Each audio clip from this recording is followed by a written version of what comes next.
आंदोलनाला बसलेले आहेत. सरकार कुठेतरी कमी पडलं का त्यांच्याशी चर्चा करायला? कारण गेल्या 10 महिन्यांचे काही अपेक्षित त्यांना प्रतिसाद दिला गेला नाही असं त्यांचं मत. सरकारशी त्यांच्या चर्चा चालू होत्या. मधल्या 10 महिन्यामध्ये सरकारने काय केलं काय नाही याची माहिती सरकार त्यांना देईल अशी अपेक्षा आहे. मनोज जरांगेंचं समाधान सरकारने करायला हरकत नाही. आता त्या पद्धतीनं सध्या तरी सरकारमध्ये बसलेले लोक आता बोलत आहेत, त्यामुळे मनोज जरांगेंचं ते समाधान करतील अशी अपेक्षा आहे. काही धोरणात्मक निर्णय घ्यावे अशा अपेक्षा जरांगे पाटील करतायत. मंत्रालय स्थापन करावं. मराठा ओबीसी मंत्रालय संहिता लागलेली विधान परिषदेची या पार्श्वभूमीवर शक्य वाटतं.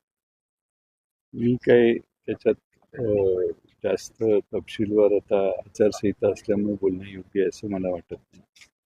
पण ह्या सगळ्यामुळं ओबीसी समाज आता पुन्हा एकदा आक्रमक होतोय. जर मराठा ओबीसी मंत्रालयाच्या संदर्भात ज्या काही चर्चा आहे, जर तसे काही भूमिका घेतली गेली तर ओबीसी समाज रस्त्यावर उतरेल अशा पद्धतीची भूमिका आता ओबीसी समाजांच्या नेत्यांकडून घेतली जाते.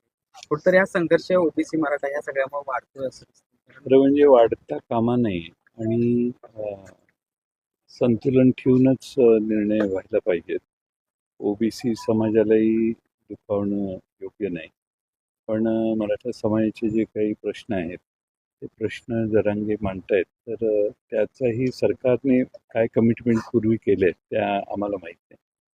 त्यामुळे कमिटमेंट केल्या असतील तर त्या पूर्ण सरकारने कराव्यात. पण उपसमिती काम करते का किंवा कागदोपत्री समिती दिसते, काय वाटतं? कारण सकाळी रामदास आठवले यांनी देखील एक खंत व्यक्त केली. जी समिती नेमली गेली आहे त्यांनी सर्व समाजाच्या नेत्यांशी चर्चा करायला हवी होती या समितीनं, ती केली नाही. वेळेत जर ती केली असती तर ही वेळ आली नसती असं त्यांचं देखील म्हणणं. बघू आता काय होतंय. प्राजक्त तनपुरेंचा भाजप प्रवेश झालेला आहे, काय सांगाल त्या असं मी ऐकलं मगाशी. माझी काय त्यांची संपर्क नाही आहे. खरं म्हणजे त्यांनी भाजपमध्ये प्रवेश करणं हे समाज सगळ्यांना धक्कादायक आहे. तो त्यांनी निर्णय घेतलेला आहे त्यांच्या मतदारसंघाची परिस्थिती लक्षात घेऊन, असं मला वाटतं. पण अजूनही भाजपमध्ये इनकमिंग भाजपनं सुरूच ठेवल्याचं दिसतंय. अजूनही का मग गरज भासते? एवढी सत्ता महायुतीची असताना किंवा भाजपचे आमदार इतके आहेत, इनकमिंगची गरज का वाटते अजूनही भाजप? तुम्ही मला का विचारताय? त्यांना विचारा. मला काय माहिती. तनपुरे सुप्रियाताईंची देखील भेट घेतलेली असं कळते. मला माहित नाही भेट घेतली किंवा नाही. माझा संपर्क नाही त्यांच्याशी. साहेब, अजित रायगड रत्नागिरीसाठी सुद्धा आता महेंद्र जाधव यांच्या कन्येनं अर्ज भरला. बंडपुरी कुठंतरी